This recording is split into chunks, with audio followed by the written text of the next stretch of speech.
Hello everyone, welcome to Kaushalam. आज हम बात करने जा रहे हैं इंटरेस्ट लायबिलिटी की। जी हाँ, इनकम टैक्स एक्ट में जो टैक्स पेबल होता है उस पर इंटरेस्ट की लायबिलिटी कब आती है और वो कैसे कैलकुलेट होती है, इसी के बारे में हम आज इस वीडियो में बात करने जा रहे हैं। तो देखिए, सीधी सी बात है, इंटरेस्ट की जो लायबिलिटी है वो तभी आती है जब या तो आप अपना टैक्स टाइमली जमा नहीं कराते हैं या फिर आपने रिटर्न फाइल करने में कहीं ना कहीं देरी की है। तो इंटरेस्ट की लायबिलिटी को इनकम टैक्स एक्ट में 3 सेक्शंस में बांटा गया है। पहला सेक्शन है सेक्शन 234A, दूसरा है 234B एंड जो थर्ड है वो है 234C। तो हमें समझना है कि ये सेक्शंस क्या हैं और इनमें कब टैक्स कैसे कैलकुलेट होता है। कुछ पहले बेसिक बातें कर लेते हैं। इंटरेस्ट की कैलकुलेशन के लिए जो सिस्टम बनाया गया है उसके लिए रूल है सेक्शन 119A। उस रूल के अकॉर्डिंग उसमें बताया गया है कि जो इंटरेस्ट है वो कैलकुलेट कैसे होगा और जो टाइम पीरियड है इंटरेस्ट कैलकुलेशन का वो क्या लिया जाएगा। तो देखिए, मैं टाइम पीरियड की बात आपको बता दूं। जो टाइम पीरियड है वो सिंपली जब आप टैक्स पे करने के लिए लायबल थे वहां से लेकर जब एक्चुअली आपने टैक्स पे किया तब तक का आपको इंटरेस्ट पे करना होता है। इंटरेस्ट का अमाउंट कैलकुलेट होगा डिफॉल्ट अमाउंट पर, मींस आपने जो डिफॉल्ट किया है टैक्स पेमेंट में, जो टैक्स का अमाउंट है जितना आपने कम पे किया है उस पर इंटरेस्ट की लायबिलिटी कैलकुलेट होगी। यहाँ ध्यान देने वाली बात यह है कि इंटरेस्ट जो है वो कैलकुलेट होगा फॉर एवरी मंथ और पार्ट ऑफ मंथ, मींस जो डिले आपने किया है। सपोज आपने डिले किया है 3 months 4 days का, तो उस केस में जो इंटरेस्ट है वो 4 महीने का लगेगा। 3 months तो आपने डिले किया ही है और फिर उसके बाद जब आपने 4 दिन और डिले कर दिया नेक्स्ट 4th मंथ में, तो वो 4th मंथ भी पूरा काउंट होगा, वो पूरा ही उस पीरियड का भी, उस मंथ का भी इंटरेस्ट कैलकुलेट होगा। दूसरा, जो टैक्स का अमाउंट है या पेनल्टी का अमाउंट है जिसपे इंटरेस्ट कैलकुलेट हो रहा है वो राउंड ऑफ किया जाएगा nearest to multiple of 100 rupee, means 100 रुपए के नियरेस्ट राउंड ऑफ में उसको लिया जाएगा। अगर कोई फ्रैक्शन है तो उसे इग्नोर कर दिया जाएगा। जैसे एग्जाम्पल के तौर पर अगर हम इंटरेस्ट कैलकुलेट कर रहे हैं, अमाउंट है उसका 2489, जो इंटरेस्ट कैलकुलेट कर रहे हैं, जिस अमाउंट पे कैलकुलेट कर रहे हैं वो टैक्स का अमाउंट है 2489 और ये इंटरेस्ट हम कैलकुलेट कर रहे हैं 3 months 10 days के लिए। तो रूल 119A कहता है कि इंटरेस्ट की कैलकुलेशन जब आप करेंगे तो फ्रिक्शन वाले अमाउंट को आप इग्नोर कर देंगे। जैसे 8489 में जो राउंड ऑफ करना है आपको, वो करना है 100 के मल्टीपल में। तो जो 89 वाला अमाउंट है, 8489 में 89 वाला अमाउंट है उसे आप इग्नोर कर देंगे, तो बैलेंस 8400 बचेगा, उस पर आपको इंटरेस्ट लगाना है। दैट मीन्स अगर ये अमाउंट 8485 होता तो एग्जैक्टली 8485 पे लगता, लेकिन अगर 84 और समथिंग अमाउंट है बट 85 नहीं है तो फिर उस केस में 89 का जो अमाउंट है या 84 के बाद जितना भी अमाउंट है 85 तक के बीच में वो हम लोग इग्नोर कर देंगे और 8400 पर ही इंटरेस्ट की कैलकुलेशन करेंगे। सेकेंड थिंग, जो पीरियड होगा वो 3 month 10 days जो यहाँ पर डिले किया है आपने, उसमें हम इंटरेस्ट की कैलकुलेशन 4 months के लिए करेंगे। जो फ्रिक्शन है उसे हम कंप्लीट मंथ मानेंगे। अब अगली बात करते हैं रेट ऑफ इंटरेस्ट क्या होगी। तो तीनों ही सेक्शन में जो रेट ऑफ इंटरेस्ट है वो 1% पर मंथ है, 1% पर मंथ और part of month. Part of month का मतलब वही, अगर 3 month 4 days की डिले है तो वहां पर आपको 4 month का इंटरेस्ट कैलकुलेट करना होगा 1% पर मंथ की रेट के हिसाब से। अगर आप उसको एनुअली रेट की बात करें तो ये एनुअली 12% रेट हो जाएगी क्योंकि 1% पर मंथ है। चलिए अब समझते हैं तीनों सेक्शन में इंटरेस्ट का क्या प्रोविजन है, कब कौन सा सेक्शन अप्लाई होगा। सेक्शन 234A कहता है कि अगर आपने डिले किया है रिटर्न फाइलिंग में तो वहां आपको फिर इंटरेस्ट पे करना पड़ेगा as per section 234A। Means जो रिटर्न फाइल करने की ड्यू डेट थी वहां से आपने रिटर्न जब फाइल करी एक्चुअल में तब तक की डेट का आपको इंटरेस्ट देना पड़ेगा। या फिर आप कोई अपडेटेड पुरानी रिटर्न फाइल कर रहे हैं तो जिस दिन रिटर्न फाइल करनी थी से लेकर जब आपने एक्चुअली रिटर्न फाइल करी तब तक का आपको इंटरेस्ट पे करना पड़ेगा। अब यहाँ पर इस बात को हम एक एग्जांपल से समझते हैं। जैसे मिस्टर कुमार है, वो अपना एक मेडिकल स्टोर चला रहे हैं। अब उनके लिए रिटर्न फाइलिंग की जो ड्यू डेट है वो 31 जुलाई है, क्योंकि ये एक इंडिविजुअल है, उनके लिए ड्यू डेट हमेशा 31 जुलाई होती है। अब इन्होंने एक्चुअल में अपनी रिटर्न फाइल करी 3 दिसंबर को। इनका टैक्स लायबिलिटी का जो अमाउंट है इनके रिटर्न में वो है 28,400 का, जो उन्होंने पे किया 3 दिसंबर। एडवांस टैक्स ये ऑलरेडी दे चुके थे 15,000 का और टीडीएस इनका ऑलरेडी डिडक्ट हो चुका है 5,000। इसका मतलब 15 और 5 20,000 का टैक्स तो ये ऑलरेडी दे चुके थे एज एन एडवांस टैक्स और by way of TDS deduction. तो अब कुल मिलाकर हमें कैलकुलेट करना है। पहले तो हमें बताना है क्या इंटरेस्ट लगेगा सेक्शन 234A के हिसाब से, अगर हाँ तो कितना। तो हमने क्या पढ़ा 34A में कि इंटरेस्ट की कैलकुलेशन होगी वो कब होगी,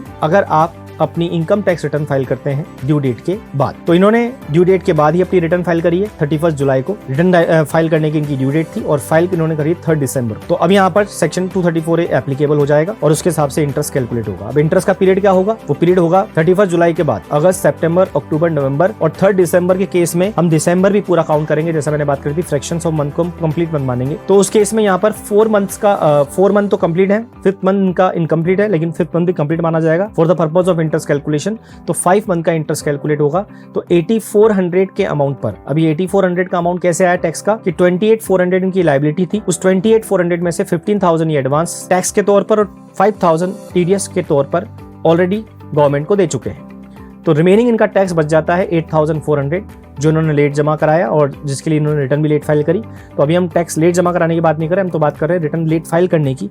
तो 8400 पर 1% की रेट से 5 मंथ्स का इनका इंटरेस्ट कैलकुलेट होगा एज पर सेक्शन 234A, ठीक है। और इसका जो अमाउंट आएगा वो आएगा 420। अब बात करते हैं सेक्शन 234B की। सेक्शन 234B तब एप्लीकेबल होता है जब आप डिफॉल्ट करते हैं एडवांस पेमेंट ऑफ टैक्स के केस में। मींस जो आपका टैक्स है, अगर आप एडवांस टैक्स की लायबिलिटी में आते हैं, एडवांस टैक्स की लायबिलिटी तब आती है आपके ऊपर जब आपका जो टैक्स अमाउंट है वो पूरे साल में 10,000 से ज्यादा होता है। अगर 10,000 से ऊपर आपकी टैक्स लायबिलिटी बनती है तो आपके ऊपर एडवांस टैक्स की लायबिलिटी आती है। मींस आपको एडवांस के तौर पर टैक्स पे करना पड़ेगा एक प्रिजम्पटिव बेसिस पर। तो अगर आपने एडवांस टैक्स नहीं पे किया है और आपके ऊपर एडवांस टैक्स की लायबिलिटी थी, मींस आपकी टैक्स लायबिलिटी 10,000 से ज्यादा थी, तो उस केस में आपको एडवांस टैक्स पे करना था।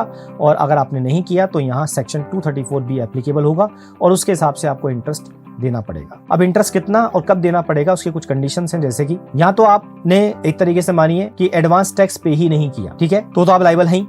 दूसरा, जहां आपने एडवांस टैक्स पे किया और वो आपके टोटल टैक्स अमाउंट का जो असिस्ट टैक्स है आपका, उसका 90% से भी कम था, तो उस केस में सेक्शन 234B लगता है। मींस सपोज करो आप एडवांस टैक्स पे करते हैं, लेकिन जो आपने एडवांस टैक्स पे किया अगर वो आपकी एक्चुअल टैक्स लायबिलिटी का 90% या उससे ज्यादा पे कर दिया है, तब तो आप इस सेक्शन के इंटरेस्ट से बच जाएंगे।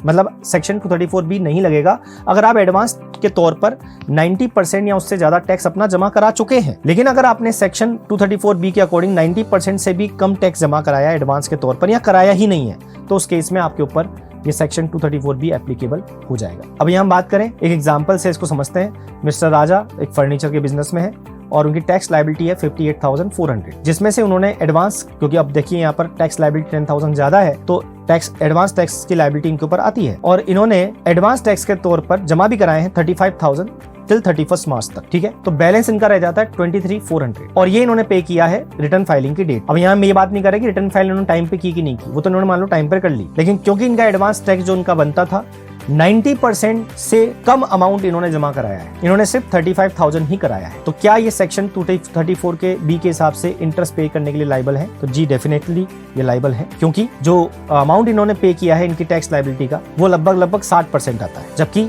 90% इनको कम से कम पे करना था अगर इस इंटरेस्ट से बचना था। तो अब ये 60% हमने कैसे कैलकुलेट किया कि 58,400 की जो टैक्स लायबिलिटी थी उसमें से 35,000 ही इन्होंने पे किया है, तो 35,000 डिवाइडेड बाय 58,400, तो 60% एडवांस टैक्स इन्होंने पे किया है, इसलिए सेक्शन 234B इनके ऊपर एप्लीकेबल होता है। और अब ये जो रिमेनिंग अमाउंट है जो इन्होंने कम पे किया है उसके हिसाब से इनको 1% टैक्स पे करना है, जब से ही पे करना था से लेकर कब इन्होंने एक्चुअली पे किया है उसके हिसाब से इंटरेस्ट कैलकुलेट होगा। अब बात करते हैं सेक्शन 234C की, जो कि लास्ट सेक्शन है इंटरेस्ट की कैलकुलेशन का इनकम टैक्स में। अब यहाँ जो इंटरेस्ट कैलकुलेट होता है वो कब होता है? यहाँ इंटरेस्ट तब कैलकुलेट होता है जो एडवांस टैक्स होता है उसकी भी इंस्टॉलमेंट होती है, वो आपको क्वार्टरली पे करना होता है, 4 इंस्टॉलमेंट में पे करना होता है। तो अगर आपने वो इंस्टॉलमेंट पे करने की जो क्राइटेरिया है, जो लिमिट है, कितना % आपको इंस्टॉलमेंट पे करना होगा, वहां अगर आपने डिफॉल्ट किया है या लेट पे किया है या फिर उतना % पे नहीं किया जितना उस क्वार्टर में पे करना था, तो उस केस में आपके ऊपर सेक्शन 234C की लायबिलिटी आती है। जैसे मैंने आपको बताया 10,000 से ज़्यादा अगर टैक्स लायबिलिटी है तो आपको एडवांस टैक्स देना होता है। एडवांस टैक्स देने की जो डेट्स होती हैं वो होती हैं 15 जून। इसके लिए हमारे पास एक अलग से वीडियो है, आप देख सकते हैं कौशलम के चैनल पर, आपको मिल जाएगा एडवांस टैक्स के ऊपर। फिर भी मैं एक बार बता देता हूँ आपको, 15 जून तक आपको अपनी एडवांस टैक्स का मतलब टोटल टैक्स का 15% जमा कराना होता है एडवांस में। जितना टैक्स आपको लगता है आपका बनेगा, असिस्ट करोगे आप उसके हिसाब से, क्योंकि वो भी एक अंदाजा नहीं होगा। एग्जैक्ट टैक्स तो आपको 31 मार्च के दिन या उसके बाद ही पता चलेगा। 15 सितंबर तक आपको जमा कराना होता है आपके टोटल टैक्स का 45%।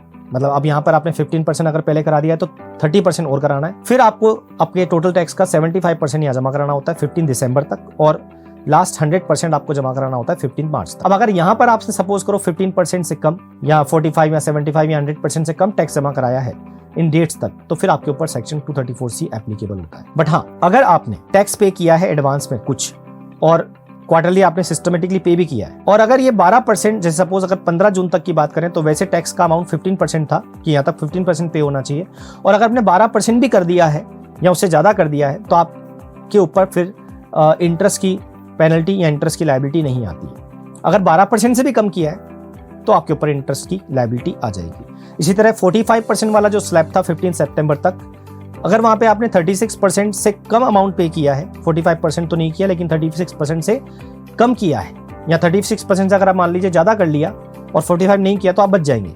लेकिन अगर 36 से भी कम किया है जहां आपको 45 करना था तो आपके ऊपर इंटरेस्ट की लायबिलिटी आ जाएगी। इसी तरह 75% एडवांस टैक्स अगर आपने 15 दिसंबर तक पे नहीं किया तो यहाँ 75% के हिसाब से ही टैक्स लायबिलिटी आएगी, और अगर आपने 15 मार्च तक 100% टैक्स पे नहीं किया है एडवांस टैक्स का, या एडवांस टोटल एडवांस का जो टैक्स बनता है उसका एडवांस के तौर पर, तो फिर आपके ऊपर सेक्शन 234C की लायबिलिटी आती है। तो ये थी जानकारी किस प्रकार इंटरेस्ट कैलकुलेट होता है इनकम टैक्स में, कब कब इंटरेस्ट की लायबिलिटी आती है, किस किस तरह की आती है। ऐसी और जानकारी के लिए आप जुड़े रहिए कौशलम के साथ। Thank you.